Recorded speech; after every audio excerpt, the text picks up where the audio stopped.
नमस्ते प्रणाम दोस्तों, मैं ग्वालियर भी दोस्तों आज मैं बात करने वाला हूं पवन सिंह और खेसारी लाल यादव जी के गाने के राइटर पवन पांडे जी के बारे में। तो दोस्तों अगर आप मेरे चैनल पे नए हैं और मेगा स्टार खेसारी लाल यादव जी के सच्चे वाले फैन हैं तो वीडियो को दिल से लाइक करके ग्वालियर भी चैनल को सब्सक्राइब करना बिल्कुल ना भूलें। दोस्तों जैसा कि आप लोगों को मालूम होगा कि इन दिनों पवन पांडे जी और खेसारी लाल यादव जी के बीच में कुछ मनमुटाव सा दिख रहा है।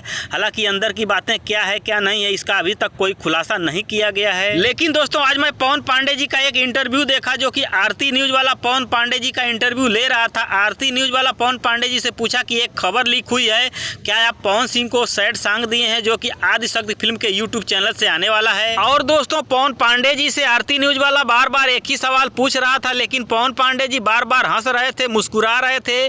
लेकिन दोस्तों इंटरव्यू से तो यही लग रहा था कि सच में पवन पांडे जी ने पवन सिंह को एक सैड सॉन्ग दिए हैं जो कि आदिशक्ति फिल्म के यूट्यूब चैनल से आने वाला है। और आरती न्यूज वाले को भी कहीं से भनक मिली थी, इसलिए वह पवन पांडे जी का इंटरव्यू लेने के लिए पहुंचा था और बार बार खोद कर पवन पांडे जी से जानने की कोशिश कर रहा था। और दोस्तों मुझे भी यह लग रहा है कि यह खबर पूरी तरह से सही है जो कि पवन पांडे जी का लिखा हुआ पवन सिंह की आवाज में सैड सॉन्ग आने वाला है, क्योंकि कुछ दिनों पहले पवन पांडे जी ने एक इंटरव्यू के दौरान ये कहा था कि मैंने एक पवन सिंह के लिए गाना लिख रखा है। बाकी दोस्तों पवन सिंह का सैड सॉन्ग आने वाला है आदिशक्ति कंपनी से एकदम स्लो मोशन में। बाकी दोस्तों पवन पांडे जी का इंटरव्यू देखकर आप लोगों को क्या लग रहा है कि पवन पांडे जी का लिखा हुआ गाना पवन सिंह की आवाज में आएगा या नहीं, नीचे कमेंट करके हमें जरूर बताएं। धन्यवाद दोस्तों।